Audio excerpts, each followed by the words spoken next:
एक भक्त था।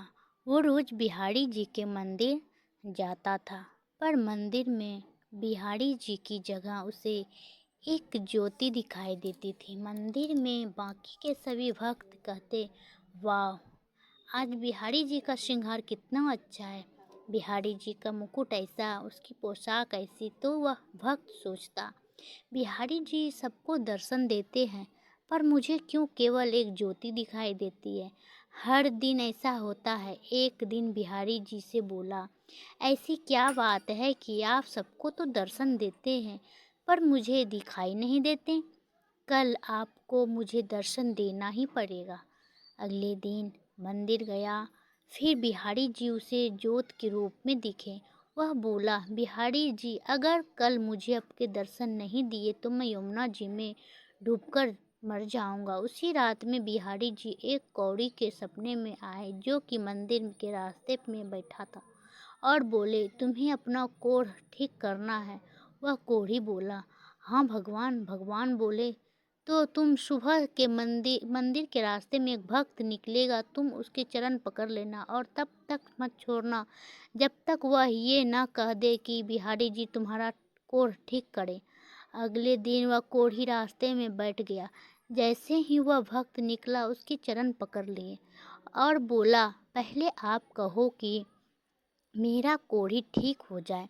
वह भक्त बोला, मेरे कहने से क्या होगा, आप मेरे पैर छोड़ दीजिए।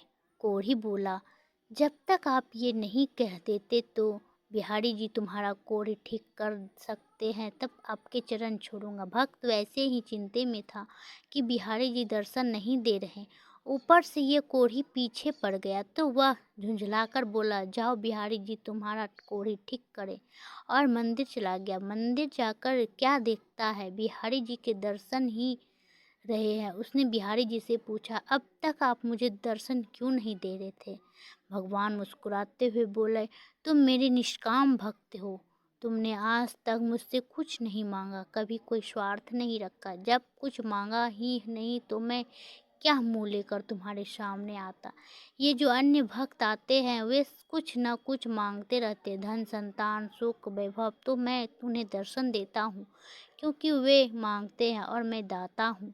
पर तुम तो केवल प्रेम करते हो, स्वार्थ रहित निष्काम होकर। मैं तुम्हें तब तक दर्शन नहीं दे सकता था जब तक तुम भी कुछ मांग न लो।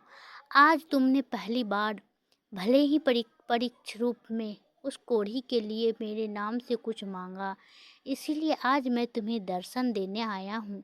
एक साधारण सी दिखने वाली यह कथा अपने भीतर बहुत गहरा अर्थ छुपाए हुए है। केवल यह भक्त एक मंदिर और इससे झलक, और आज की भक्ति दौड़ती दुनिया में भक्ति की भी एक लेन देन बन चुकी है। हम भगवान के सामने दीपक जलाते हैं और बदले में नौकरी, धन, प्रमोशन, संतान या शांति मांगते हैं। हम कहते हैं, प्रभु ये काम बना दो तो 5 किलो प्रसाद चढ़ाऊंगा, एक बार मुश्किल से निकाल दो, फिर जीवन भर मंदिर जाऊंगा। पर यह भक्ति नहीं, यह सौदा है। परंतु उस निष्काम भक्ति ने कभी कुछ नहीं मांगा। वह हर दिन मंदिर गया, प्रभु की ज्योति देखी, लेकिन कभी शिकायत नहीं की कि आप मेरे लिए प्रकट क्यों नहीं होते। वह केवल प्रेम में डूबा हुआ था, प्रेम जो बिना शर्त होता है, प्रेम जो बदले में कुछ नहीं मांगता, प्रेम जो सिर्फ समर्पण चाहता है। भगवान ने भी क्यों दर्शन दिए, क्योंकि वह भक्त इतना पवित्र था कि उसने भगवान से कभी कुछ मांगा ही नहीं। ऐसे भक्त के सामने स्वयं भगवान भी संकोच करते हैं कि मैं इसे क्या दूं। जब तक भक्त पूर्ण रूप से निस्वार्थ तथा प्रभु से दूरी बनाई, लेकिन जैसे ही उस भक्त ने किसी दूसरे के लिए कुछ मांगा, कोढ़ी के लिए करुणा दिखाई, तो भगवान ने वह क्षण प्रकार और दर्शन दे दिए, क्योंकि उस दिन उसका प्रेम न केवल निष्काम था बल्कि परमार्थ। भक्ति वह नहीं जो केवल संकट में याद कर